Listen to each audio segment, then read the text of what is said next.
Hello everyone, myself Adit, and today I am going to discuss on a topic that is dominance of big tech. हम आज समझेंगे कि क्या इनका future है और इन पे एक आई रिपोर्ट है जो कि यूएस में आई है, उस पर हम डिस्कस करेंगे और इस टॉपिक को समझेंगे। मैंने कुछ सिंबल्स यहाँ पे दिए हैं। Try to arrange them and try to make a word from this. तो स्टार्ट करते हैं। फ्यूचर क्या है बिग टेक्स का।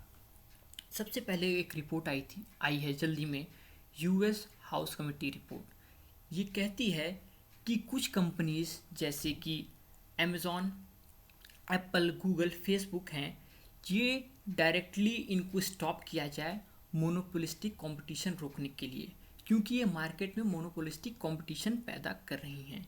कैसे कर रही हैं? उभरती हुई कंपनीज को परचेज करना, मर्जर करना और एज ए गेट कीपर बन के और कंपनीज को एंटर ना करने में इनका एक अहम रोल है। तो हम देखेंगे कि कैसे कैसे अलग अलग पॉइंट्स में इसको हम डिवाइड करके समझेंगे। सबसे पहले ये क्या कर रही हैं? कंपटीशन को किल कर दे रही हैं। कैसे किल कर रही हैं? इनके ऊपर एक ब्लेम है कि ये इनके पास डेटाबेस होता है, उस डेटाबेस में ये सर्च करती हैं कौन सी कंपनी है जो नई है और इमर्ज करके इनको फ्यूचर में प्रॉब्लम दे सकती है। ऐसी कंपनीज का ये लिस्ट बनाती हैं और फिर ये देखती हैं अगर वो बिकना चाहें, वो उनको परचेज़ करने की कोशिश करेंगी अलग अलग कंडीशंस में। अगर वो नहीं बिकते हैं उस कंडीशन में जो जहाँ जहाँ से उनको सपोर्ट मिल रहा है वो कोशिश करेंगे उनको फोर्स करके कि इनको सपोर्ट ना दिया जाए और ऐसी छोटी कंपनी डाई हो जाए। एप्पल पर भी एक आरोप लगा था कि अपने वो ऐप स्टोर पे करता क्या है, जो ऐप्स वो चाहता है उनको प्रमोट करता है, बाकी को किल कर देता है। प्रमोट किसको करेगा? जिससे उसको बेनिफिट होगा। अगला पॉइंट है इवेसिव रिस्पॉन्सेज। ये क्या है? पिछले कुछ समय में अलग अलग जो सीईओज थे अलग अलग कंपनी के, अमेज़ॉन के, फेसबुक के, गूगल के, सबको बुलाया गया था यूएस के पार्लियामेंट में और इनसे कई सारे सवाल किए गए डाटा प्रिवेसी को लेकर और अलग अलग फैक्टर्स को लेकर किए गए। इन क्वेश्चंस में पता किया गया कि आप जो डाटा प्रिवेसी को लेकर क्या एफर्ट लगा रहे हैं, आप जो ये परचेज कर रहे हैं ये सही है नहीं है। तो इन्होंने उसका जवाब डायरेक्टली नहीं दिया, विच शोज कि इनको अब डर नहीं है, ये रिपोर्ट कहती है। उसके अलावा इतना पैसा इनके पास है कि इनको जुडिशरी से भी डर नहीं लग रही है। ये खुद को लॉ के ऊपर समझ रहे हैं। जुडिशरी से डर क्यों नहीं? जुडिशरी बहुत होता है, इन पे फाइन लगाती है, आपको इतना बिलियन डॉलर सबमिट करना, जमा करना, एक डेडलाइन देती है। और इनके पास इतना पैसा है और इतना ग्रोथ है इनकी कंपनी का, इतनी मोनोपोली है इनके मार्केट में कि ये इजीली एक दिन में चेक देकर बाहर निकल जाते हैं और फिर वही काम रिपीट करना शुरू कर देते हैं। लेकिन एक और फैक्टर है जो कि इनलीगल है और ये परफॉर्म करते हैं। वो क्या है? अपना पावर ये डबल कर रहे हैं। ये कैसे? ये डबल करने के लिए कर क्या रहे हैं? मैं आपको एग्जांपल दूं कि बेसिकली बड़ी बड़ी जो कंपनी है ये एक मार्केट प्लेस है। इसको मैं लेमैन की भाषा में अगर समझाना चाहूँ तो एक मार्केट प्लेस होता क्या है? सपोज़ करिए एक इंसान है, उसके पास कुछ ज़मीन है और उस ज़मीन पे वो 10-20 सेलर्स को, दुकानदारों को अलाउ किया, आप यहाँ पे अपना दुकान लगा सकते हैं और दुकान लगाने का आपको पर्टिकुलर अमाउंट का चार्ज हमको देना पड़ेगा।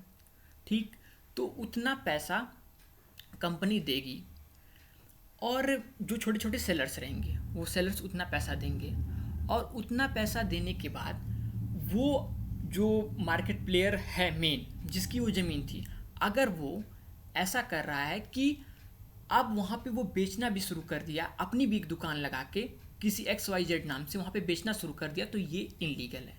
अब मैं एग्जांपल देता हूँ टेक फर्म के रेफरेंस में। सपोज़ करिए अमेज़ॉन एक मार्केट प्लेस है, वहाँ पे कई सारे सेलर्स जाकर अपने शॉप को इस्टेब्लिश कर सकते हैं और इस्टेब्लिश इन द सेंस अपने प्रोडक्ट को बेच सकते हैं। अमेज़ॉन उनसे पैसे लेगा अपने उनके प्रोडक्ट को डिस्प्ले करने के लिए। लेकिन अगर अमेज़ॉन XYZ किसी कंपनी के नाम से अपनी एक कंपनी बना दे जो कि अपने पेपर्स में वो शो ना करे और वहाँ पर अपने प्रोडक्ट बेचने लगे, तो कोई इंसान सर्च करेगा, सपोज करिए कपड़ा सर्च कर रहा है या कुछ सर्च कर रहा है, तो सबसे पहले तो अमेज़ॉन अपने प्रोडक्ट को दिखाएगा तो ये एक इनलीगल होता है। इसी को कहते हैं डबलिंग ऑफ पावर। पावर कैसे डबल कर रहे हैं जो कि इनलीगल है। इस पे बहुत सारे क्लेम चल रहे हैं इंडिया में भी, अमेज़ॉन के ऊपर, फ्लिपकार्ट के ऊपर, कि आप एक मार्केट प्लेस हो, आप वहाँ पे सामान नहीं बेच सकते हो। उसके अलावा इस पे सोल्यूशन क्या सुझाया गया कि सबसे पहला काम इस पे यही सोल्यूशन था कि इनको तोड़ दिया जाए। इनको तोड़ के कई पार्ट में किया जाए, जैसे कि फेसबुक आपका है, फेसबुक को तोड़ के उससे इंस्टा को अलग करके, उससे व्हाट्सएप को अलग करके, अलग अलग कंपनी को उसमें से अलग किया जाए। ये करने से बेनिफिट क्या होगा कि ये कंपनीज मोनोपोली से दूर हो जाएंगी और इनका मोनोपोलिस्टिक पावर कम हो जाएगा। और इसके बाद अगर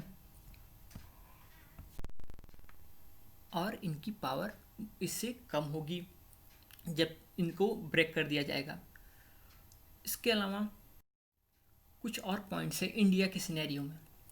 इंडिया के सिनेरियो में हो क्या रहा है कि कंपटीशन कमीशन ऑफ इंडिया ने पता किया कि ये जो फर्म्स हैं, जैसे गूगल का, गूगल को एक प्लेटफॉर्म है गूगल, जैसे आप सर्च करेंगे फ़्लाइट्स, तो जो प्लेयर्स हैं जो कि फ़्लाइट से रिलेटेड काम करते हैं वो गूगल को पैसा देंगे और उनके सर्च रिजल्ट वहाँ पे दिखाए जाएंगे।